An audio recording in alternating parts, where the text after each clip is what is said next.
I bet you've heard before that all ideas that could have ever possibly been used have already been used. That nothing is original, and no matter what you do, you can't create any original content anymore. That statement is silly because it's so broad it could cover everything, and it doesn't really encourage creativity in any way. Creativity at its base is pattern recognition, design, and real-time composition of those patterns. And that's a lot of big words, so here's an example. Take the numbers 1 through 4, or is it, I don't know which way is left and right, I guess 1 through, yeah, take the numbers 1 through 4, and then just lay them out and see what patterns you can make of them. I already did the first step for you. So here are just the patterns starting with 1. Now if you do it for the rest of the numbers, that's 24 unique patterns that you can just create from 1 through 4. Now let's take the numbers and replace them with ideas. They don't have to be unique ideas, they don't have to be original ideas, just ideas, concepts. These ideas can be anything, from real life, art, books, movies, whatever you want. There are a lot more than just 4 ideas in the world, and that leaves nearly infinite possibilities of combinations that you can put together. Those ideas we take from outside sources are called references.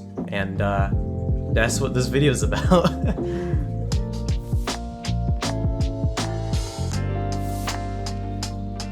References have helped me so much, and they're the #1 thing that you can use to improve your art. What makes great artists is not creating an original idea. It's grouping multiple ideas and putting them together in a masterful way that makes their own product in their own style. You could take trademarks from different artists that are really popular, like Wes Anderson. He was not the first person to shoot very squared off in a scene with symmetry. You know, Volandes was not the first photographer to shoot film in the hood. Ian Hubert was not the first artist to make an eye-catching digital environment in Blender. What makes these artists great is not one element or idea of their crafts, it's all of those elements put together that creates their own style. These artists are from 3 different fields: a director, a photographer, and a digital artist. These fields do have overlap, but for the most part, all of these artists were able to express themselves through techniques that they found through experimentation and research. You might be thinking, this is great, but how does this help me? You know, we're 2 minutes into the video, and you just checked the progress bar to see if I was right. That's right, I called you. Well, fear not, viewer, because I put my brain power to work. It took me at least 12 minutes to make this list of all of the possible different references in the world, and if I forgot any, you can include some down in the comments. The first, and what lots of artists already use without thinking about it, is real-life references.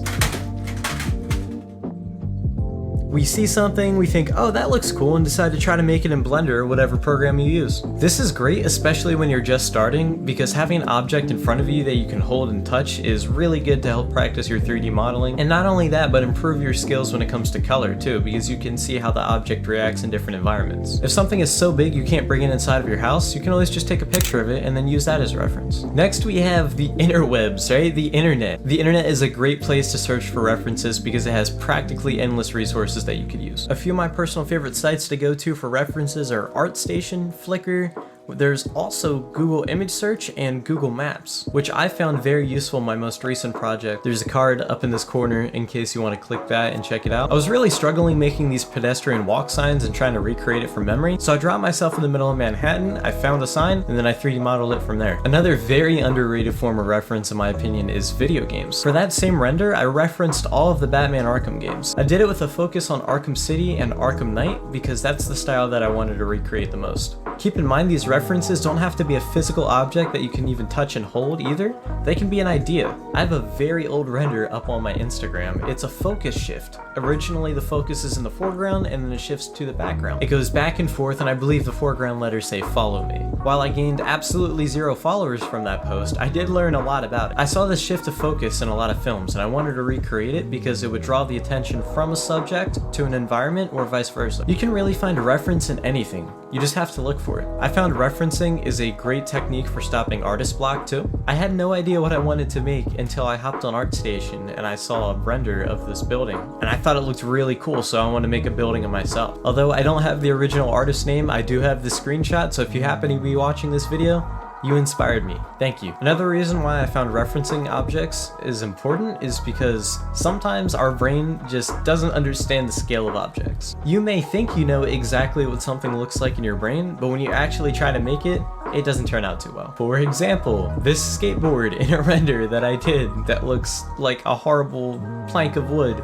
Now I made another skateboard, a longboard actually, and I used a lot of references, and it looks exactly like the longboard itself. When you're using these references, whatever you do, just make it your own. You don't have to copy an idea or an object pixel per pixel to make it look good, because that creativity is mixing a bunch of ideas and throwing in your own flair in there too. So next time you see something that really inspires you, it can be any idea, an object, the way light bounces off an object, a focusing technique, whatever it is. I think you'll be surprised how good it'll turn out. The idea of taking a bunch of references and then throwing them into a folder and then recreating an idea off of those references builds a lot of structure in your Blender scenes, and it'll make it a lot easier for you to make a final product. Structure is so important when building a Blender scene, because although you can jump in and just kind of get started, if you don't have a good idea on what you want to work with, usually your scene ends up all over the place. And structure isn't just important for Blender scenes either, it's important for your day-to-day life. I found recently that if I leave myself up to structure my day, then my day is unproductive and I don't get anything done because I don't follow my own rules that I've set. A good way to provide structure for yourself, and what I did, is joining a gym. A gym just isn't a place to work out, it's a motivation to get up every morning on time, to go to sleep every night on time, to eat the right food, to drink enough water, and to get some physical activity into. I could get really fit at my house, but it's implementing that structure in my day-to-day life, and you implementing your structure and your Blender scene, that's going to make the construction of your scene a lot easier and stay organized the whole time. We have a new camera angle. I like this angle. I think it's pretty good. We got the 24mm lens, still editing in DaVinci Resolve, way better than Premiere Pro. Here's another card. Check out that video if you haven't seen it already. But because I added that structure to my life, I feel like I'm on top of everything. I'm feeling amazing. For those of you who don't know, I will be putting out another scene exploration video of me exploring my new render and kind of talking you through how I made all of the materials, how I made the scene, and how I structured it, and how I built that structure for my success and having a good render. References and structure, very important in your Blender scene, and I hope you can use that soon. I hope wherever you are, you're doing okay. I'm feeling great myself, and I'm just excited to see where the future takes me. When I edit this outro, I know it's gonna be cringe, so I'm gonna finish this video soon. Again, this is a shorter video, but the concept is really important. So thank you for joining me today, and I hope everybody has a great day. Social links in the description.